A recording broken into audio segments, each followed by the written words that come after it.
Quigg and CASSIUS for IFL TV in association with MTK Global. We're at Windsor Park here. I'm joined by Frank Warren. All right, Frank? I'm good. Yourself? Yeah. Bit glum here today. What do you mean glum? The We're weather. all happy. We're all happy. Hope it brightens up a bit on the 18th. Yeah, It'll be fine. The sun, You buy the sun weather always anyway. come down. You know that. The sun always shines on the righteous. Huge show. It's a big show, yeah. August the 18th. Carl Frampton will take on the unbeaten Australian Luke Jackson. Yeah. Paddy Barnes is fighting for a world title. Yeah. And obviously the added attraction of the Gypsy King in his second comeback fight. Yep. And there are other fights to be announced. So it's going to be a really good card. It's going to be a great atmosphere and a great fight night. When will we learn about Tyson Fury's Probably next about opponent? a week. We're sitting down tomorrow and we're going to go through it. So I think by the end of the week, early next week. Is there someone that's kind of a front runner for it, or are you No, looking at a I'm few? not even going to go there yet because I've got to clear it with him. I've got to talk to him about it, and it's very important that we do that. But we assume it to be a step up from Sefer Seferi? Well, of course it'll be a step up. That's what he said. Each fight he has, he's going to step up a bit. But unfortunately, the last one, the fella didn't come out to fight, and there was a lot of sodding around in the first two rounds with Tyson, where he could have got down to business straight away. But anyway, that's done with. It's gone, dusted. Moving on to the next one. Let's come on to Carl Frampton. Obviously, we know that you've spoke about wanting that fight with Oscar Valdez, which for more than one or two reasons. Well, it's one reason. You've got a broken jaw. He's not available to fight. But the possibility of that belt becoming available for this. Well, he has a certain period to fulfil his mandatory obligations, Valdez. And he can't do that at the moment because obviously his jaw, he's recovering from a broken jaw. Now, he's still got time to go. And there's talk about he may even go up in weight. I don't know whether that's the case or not. But the bottom line is, he wasn't available for the 18th of August. We wanted to run a show here before the football season started because you can't run shows in football grounds when the season started. So we're locked into the 18th of August. And that's why we are where we are with this show. That's why we're here. So it's unfortunate that Valdez isn't available. Fighting an undefeated Aussie, who I think is going to give him a fight. They're up for it. He's big time. He's up for it. It's a big opportunity for him, isn't it? And I've got to tell you, I didn't realise till even today with the press conference I was looking, he won a Commonwealth bronze medal in the games in his first year as an amateur boxer. That's a bit of a feat. And went on to become captain of the Aussie team, Jeff Horn's roommate and so forth. And Carl's, let's get it right. Carl will be a big favourite. No doubt about that, but we've seen so many upsets where people taking their eye off the ball over the last, certainly the last year. Big, his fellow Aussie, Jeff Horn, Pacquiao, Truax against James DeGale. An upset that some people felt with Selby, who's a big odds on to beat Josh Warrington. Although I take issue with boxing news when they say that I fancied. Where they came, I fancied Selby. I think I went on record from day one saying that Josh would win. That was to some people it was an upset, weren't for me, but there's been a lot of upsets in boxing, and the bottom line of it is what Carl's got to do, he's got to focus on this fight, get it out of the way, because what we want to try and make happen is him and Josh Warrington by the end of the year. He beats Jackson. You're going to decide tomorrow whether Warrington will fight around September. Yeah. So there's a possibility he may not fight then. It's up to him. It's his choice. Josh is in the driving seat. It's going to be his choice. I'll make it no secret. I love working with Josh. He came with me and we delivered everything we said. Carl's come in. They're two super guys. They're lovely. Credits to the sport. And what a fight that would be between those two. Where would it be? Well, it'd have to be in neutral territory, and obviously that time of year there aren't any football stadiums available. Did you make an offer to Scott Quigg, Frank? No, we made inquiries, but the money, so I'm told the money he was asking for was crazy money. And as Carl said, he's already dealt with him, but he was asking for stupid money, so it just didn't happen. Okay. Paddy Barnes, within 6 fights, will challenge for the WBC flyweight title, and again, a huge stage and occasion for Paddy to win it's that. It's a massive occasion for him. If he wins that, for an Irish boxer.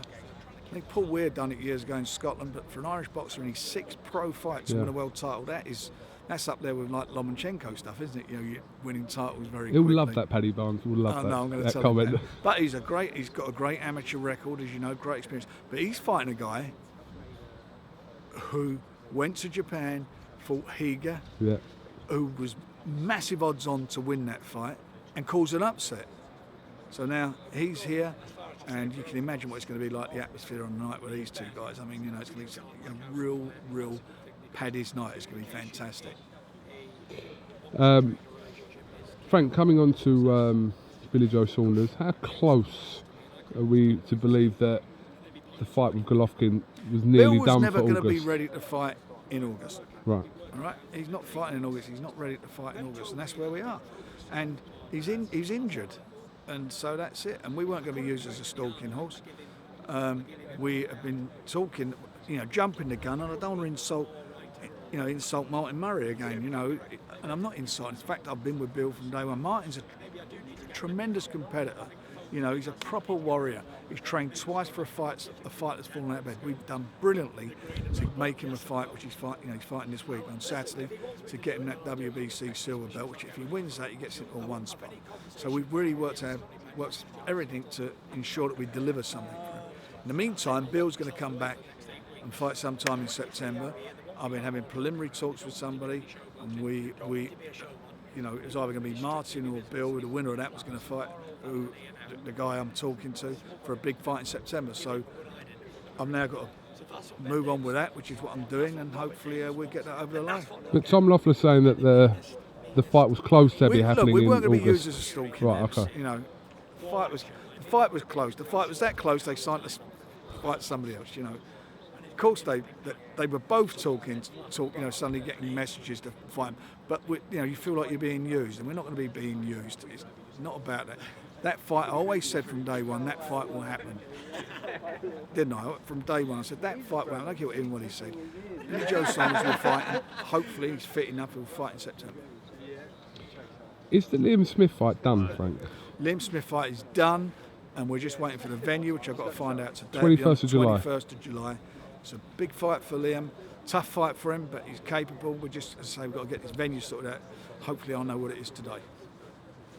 In LA though? Don't know yet. Okay. I'm hoping it's going to be LA or New York, you know, wherever it is, but I want to get it on quickly for him.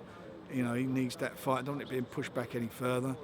Obviously their mind's been on the Golovkin fight, you know, they're Canelo's people, you know, Golden Boy have got the guy he's fighting, so that's been the problem in getting a date and getting the fight finalised. Just from a fan point of view, ahead of a business point of view, pleased that fight's happening though. I know it had what fight are we talking about? Canelo and Golovkin, the rematch. Yeah, it was always going to happen. Of course it's going to happen, and I just hope that the scoring's better this time round. And you know, the sport needs those fights. It needed it to happen. You know, and I can't say it's Bill's hard luck, because one of them was going to fight. If they didn't fight, one would fight in September, which is the Mexican Independence Day, which is Canelo, and the other one wants to fight before the Mexican Independence Day. So Bill weren't ready. Okay. You have your show at the O2 this week. Yep. Daniel Dubois, Anthony Yard.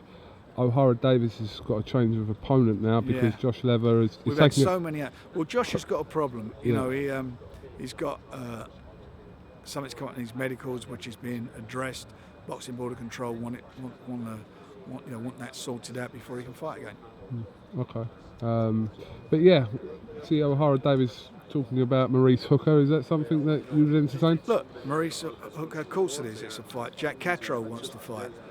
Terry Flanagan wants the rematch. You know, they all want it. There's no doubt about that. You know, Terry was very unfortunate. 14 months out of the ring. You know, 30 stitches. He's going to be out for a while. Of course, he wants to get back in there and try and you know, I'm quite sure he could. If he did get in there again, I think it'd be a different result next time. And you know, Jack and O'Hara want to fight. Maybe Jack and O'Hara fight each other. Maybe turn that into an eliminator. You should do that fight, Frank. It's a good idea, isn't it? You should definitely do that fight, That's Frank. one I think the fans would like, wouldn't they? I don't know about O'Hara's football knowledge at the moment. He's tipping Arsenal to win the World Cup. Really? Yes. He's tipping. There's a video going around. We don't know. We don't know if O'Hara's actually joking or not. This is the problem, actually. But he's tipping Arsenal. We haven't got an Arsenal player in the squad, have we? He's tipping Arsenal to win this year, and next year's World Cup he's tipping West Ham to win that. And who's going to win the year after? Don't know. You'll have to ask him. Have a chat with him, Frank. I'll sort him out.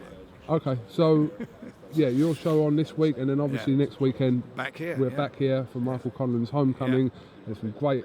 I mean, some of the undercard fights from that are really. I mean, that's competitive. And listen, you're saying Jack Catro's fight. Yeah, against Tyrone McKenna. That's a good fight. I mean, that's a quality domestic matchup. And there ain't gonna be no quarter shown or given in that fight. That's for sure.